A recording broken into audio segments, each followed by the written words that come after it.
नबी कौम का बाप होता है, उसकी बीवियां कौम की माएं और कौम की औरतें उसकी बेटियां शुमार होती हैं, जैसा कि सूरह हूद में आता है। कहने लगे, ऐ मेरी कौम, मेरी ये बेटियां तुम्हारे लिए पाकीज़गी का बाइस हैं, लिहाजा अल्लाह से डरो और मुझे मेरे मेहमानों के बारे में रुस्वा न करो।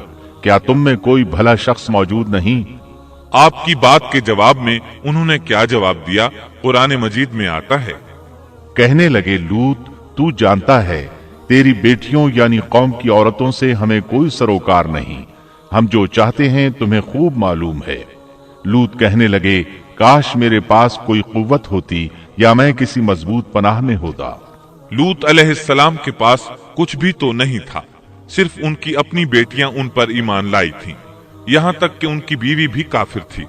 बुखारी और मुस्लिम की रिवायत है, नबी करीम सल्लल्लाहु अलैहि वसल्लम ने फरमाया, अल्लाह ताला लूत पर रहमत फरमाए, वो अल्लाह ताला की तरफ पनाह लेते थे। मुफस्सिरीन का कहना है कि लूत अलैहिस्सलाम के बाद अल्लाह ने जो नबी भेजा वो किसी ऊंचे खानदान और कबीले का चश्मो चिराग होता था, जो उसकी हिफाजत करने के काबिल होता था। लूत अलैहिस्सलाम के साथ कोई मददगार नहीं था। एक दूसरे मकाम पर अल्लाह ताला फरमाते हैं, और शहर के लोग खुश होते हुए आए। लूत ने कहा, ये मेरे मेहमान हैं, मुझे रुस्वा न करो, अल्लाह से डरो और मुझे जलील न करो। उन्होंने कहा, क्या हमने तुझे जहान वालों के बारे में मना नहीं किया? यानी उन्होंने आपको तबलीग वगैरह से भी रोक दिया था। लूत ने कहा, अगर ख्वाहिश पूरी करना चाहते हो तो मेरी बेटियां यानी कौम की औरतें मौजूद हैं, इनसे कर लो। ऐ पैगंबर, तेरी उम्र की कसम, वो लोग अपनी मदहोशी में मस्त थे। अल्लाह ताला ने किसी इंसान की उम्र की कसम नहीं खाई सिवाय नबी करीम सल्लल्लाहु अलैहि वसल्लम के, और ये एजाज आपके शरफ, इज्जत और तकरीम पर दलील है। अब उन लोगों ने घर में दाखिल होने की तैयारी कर ली। उधर लूत अलैहिस्सलाम ने अपने तीनों मेहमानों की तरफ देखा। आप उनके लिए फिक्रमंद थे, लेकिन वो ये देखकर हैरान हुए बगैर न रहे कि वो तीनों बिल्कुल बेफिक्र बैठे थे। उस वक्त की कैफियत अल्लाह ताला ने कुरान मजीद में यूं बयान फरमाई है। लूत कहने लगे, तुम लोग तो कुछ अनजान से मालूम हो रहे हो। इस पर वो कहने लगे, हम तो तेरे पास वो फैसला लाए हैं जिसमें इस कौम को शक था, और हम तेरे पास हक लेकर आ चुके हैं, और बेशक हम सच्चे हैं। सूरतुल अनकबूत में अल्लाह ताला फरमाते हैं, फरिश्तों ने कहा, ऐ लूत, न डर और गम न खा, यकीनन हम तुझे और तेरे अहल को सिवाय तेरी बीवी के नजात देंगे, वो पीछे रह जाने वालों में से होगी। हम इस बस्ती वालों पर इनके गुनाहों के सबब आसमान से अजाब नाजिल करने वाले हैं। उन्होंने ये भी कहा, कहने लगे, ऐ लूत, हम अल्लाह के भेजे हुए फरिश्ते हैं, ये लोग तुझ तक न पहुंच पाएंगे, यानी तुझे तकलीफ नहीं पहुंचा सकेंगे। फिर उनमें से एक शख्स ने अंदर दाखिल होने की कोशिश की। जिब्रील उठे, उन्हें एक ऐसी जरब लगाई कि तमाम के तमाम औंधे हो गए। इस बारे में अल्लाह का फरमान है, उन्होंने लूत को उसके मेहमानों के बारे में फुसलाने की कोशिश की तो हमने उनकी आंखें मिटा डाली। अल्लाह ताला सूरतुल कमर में फरमाते हैं, बस मेरा अजाब और डराना चखो। वो धमकियां देने लगे और वापस जाते हुए कहने लगे, हम तुझसे कल निबट लेंगे। उन्होंने सजा महसूस भी कर ली, लेकिन फिर भी तौबा न की। उस वक्त फरिश्तों ने कहा, यकीनन उनके वादे का वक्त सुबह का है, और क्या सुबह बिल्कुल करीब नहीं? सुबह तक उन्हें मोहलत मिल गई। फरिश्तों ने कहा, ऐ लूत, अपने आहल को रात के हिस्से में लेकर निकल जा और उनके पीछे पीछे तू चल, और तुम में से कोई पीछे मुड़कर न देखे, और जहां तुम्हें हुक्म हो चले जाओ। और हमने उसे वो फैसला सुना दिया कि सुबह होते ही उस कौम की जड़ काट दी जाएगी। इसी तरह अल्लाह ताला सूरत-उश-शुआरा आयत 170 और 171 में फरमाते हैं, हमने उसे और उसके तमाम अहल को नजात दी, सिवाय उसकी बीवी के जो पीछे रहने वालों में से थी। सूरतुल कमर में अल्लाह ताला फरमाते हैं, तमाम हलाक हो गए सिवाय लूत की आल के। उन्हें हमने सुबह सहरी के वक्त यानी रात के आखिरी हिस्से में नजात दी। ये हमारा एहसान था, और इसी तरह हम शुक्रगुजारों को बदला देते हैं। चुनाचे लूत अलैहिस्सलाम निकल खड़े हुए। उनके साथ उनकी सिर्फ 2 बेटियां थीं। वो बस्ती से निकल गए। फिर सुबह हुई, रोशनी फैलने लगी तो अजाब आ गया। और सुबह सवेरे ही उन्हें ठहरने वाले अजाब ने आ लिया। बस तुम मेरे अजाब और डराने का मजा चखो। ये अजाब कैसा था? जिब्रील अलैहिस्सलाम आए, अपना पर जमीन के नीचे दाखिल किया, इस मुकम्मल बस्ती को उखेड़ा और आसमान की तरफ उठाकर ले गए। कहा जाता है कि फरिश्तों ने इस बस्ती के मुर्गों की अजान और कुत्तों के भौंकने की आवाजें सुनी और लोगों ने फरिश्तों की तस्बीह सुन ली। जिब्रील अलैहिस्सलाम ने एक चीख मारी, सब बुझी हुई आग की तरह हो गए। फिर मुकम्मल बस्ती को पकड़कर उल्टा दिया। हर एक के लिए आसमान में पत्थर तैयार था। बहरहाल इसको जमीन पर दे मारा। अल्लाह ताला सूरह हूद में फरमाते हैं, बस जब हमारा हुक्म आया तो हमने उसका ऊपर वाला हिस्सा नीचे किया और उन पर कंकरीले पत्थर बरसाए जो तह बतह थे, तेरे रब की तरफ से निशानदार थे और वो उन जालिमों से कुछ दूर नहीं थे। सूरतुल हिज्र में अल्लाह फरमाते हैं, रोशनी होते ही उन्हें बड़े जोर की चीख ने पकड़ लिया। फिर हमने उसका बुलंद हिस्सा नीचे किया और उन पर कंकर वाले पत्थर बरसाए। सूरतुल शुआरा में अल्लाह फरमाते हैं, और हमने उन पर एक खास किस्म का मी बरसाया। बस बहुत ही बुरा मी था जो डराए गए हुए लोगों पर बरसा। ये माजरा भी सरासर इबरत है। इनमें से भी अक्सर मुसलमान न थे। बेशक तेरा परवरदिगार वही है, गलबे वाला, मेहरबानी वाला। सूरतुन नज्म में अल्लाह फरमाते हैं, और उसने उल्टाई हुई बस्तियां गिरा दी, फिर उनको उस चीज से ढांपा जिससे भी ढांपा, मतलब ये कि उन पर पत्थरों की बारिश बरसाई।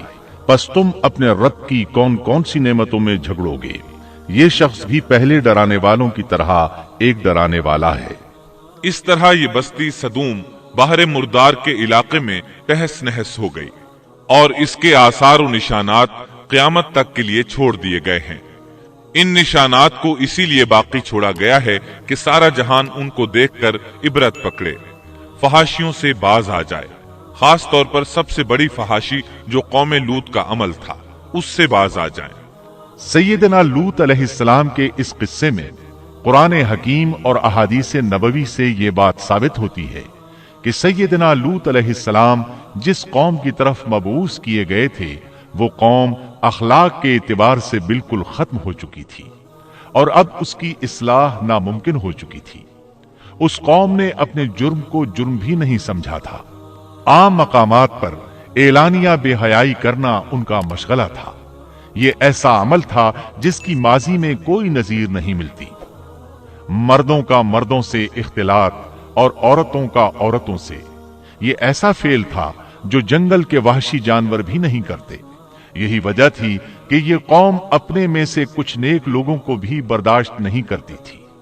वो उन्हें नेकी और शराफत की दावत देते थे, इसीलिए वो उनके सख्त मुखालिफ हो गए थे। कुरान करीम ने इस कौम के 3 बड़े जराइम का जिक्र किया है।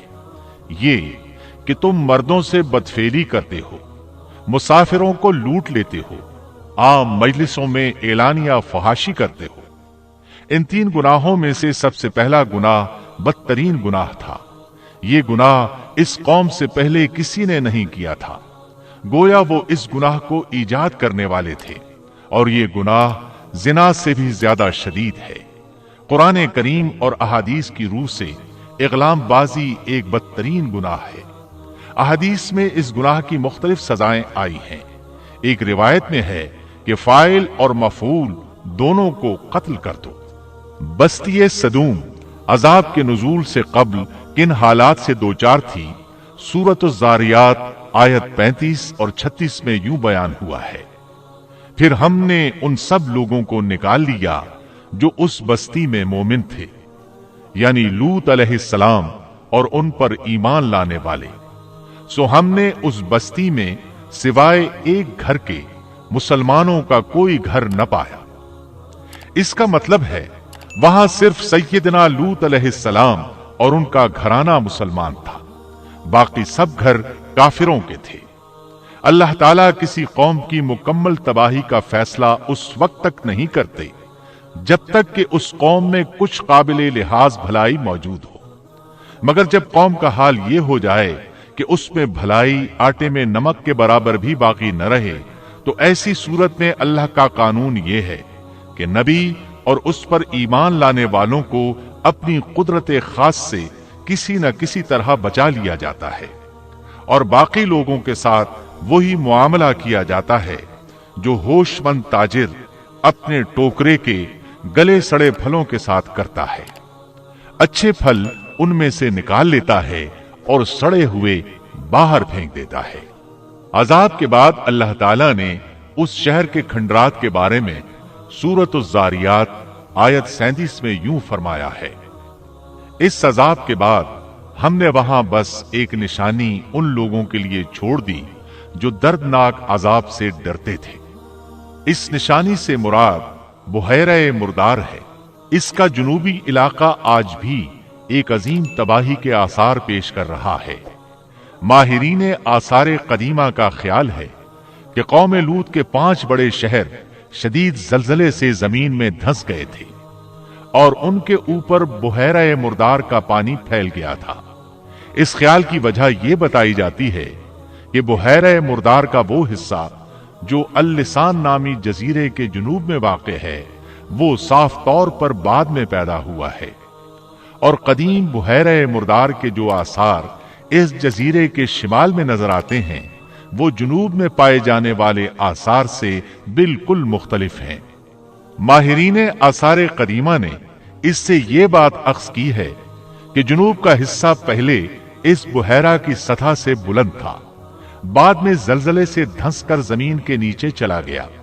इस धंसने का जमाना भी 2000 बरस कब्ल मसीह के करीब मालूम होता है और ये जमाना तारीख के एतबार से सैयदना इब्राहीम अलैहिस्सलाम और सैयदना लूत अलैहिस्सलाम का जमाना है। 1965 ईस्वी में आसार कदीमा की एक अमरीकी टीम को अल-लिसान जजीरे पर एक बहुत बड़ा कब्रिस्तान मिला। इसमें 20,000 से जायद कब्रें थीं। इससे अंदाजा होता है कि करीब ही कोई बड़ा शहर आबाद था। इसलिए ऐन मुमकिन है कि जिस शहर का ये कब्रिस्तान है वो बुहैरा में गर्क हो चुका हो। बुहैरा के जुनूब में जो इलाका है उसमें अब भी हर तरफ तबाही के आसार मौजूद हैं और जमीन में गंधक, राल, कोलतार और कुदरती गैस के इतने बड़े जखायर पाए गए हैं कि उनको देखकर यकीन हो जाता है कि किसी वक्त बिजलियों के गिरने से या आतिश फिशां का लावा निकलने से यहां आग फट पड़ी थी। अल्लाह ताला सूरह हूद की आयत 83 में इरशाद फरमाते हैं, पथराव का ये अजाब आज भी जालिमों से दूर नहीं। मतलब ये कि जो कौम इस कौम की तरह जुल्म और बेहयाई पर जम जाए, वो अपने आप को इस जैसे अजाब से दूर न ख्याल करे। मोहतरम सामीन, अभी आप क़िससुल अंबिया का 8वां हिस्सा बदतरीन लोग सुन रहे थे। क़िससुल अंबिया के 9वें हिस्से हसद की आग में आप ये सुनेंगे, सूरह यूसुफ का शान नुज़ूल और क़िस्सा यूसुफ अलैहिस्सलाम को एक ही जगह जिक्र करने में हिकमत, बिरादरान यूसुफ की साजिश और सैयदना यूसुफ अलैहिस्सलाम को कुएं में फेंकने का फैसला, जुलैखा की दावत गुनाह और सैयदना यूसुफ अलैहिस्सलाम का इफ़्फ़तो पाकदामनी का बेमिसाल मुजाहरा, अजीज मिस्र की बीवी का शहर में चर्चा और रऊसा की औरतों की ज़ियाफत, बेगुनाही साबित होने के बावजूद सैयदना यूसुफ अलैहिस्सलाम कैदखाने में, जेल में सैयदना यूसुफ अलैहिस्सलाम की 2 कैदियों से मुलाकात और उनके ख्वाबों की ताबीर,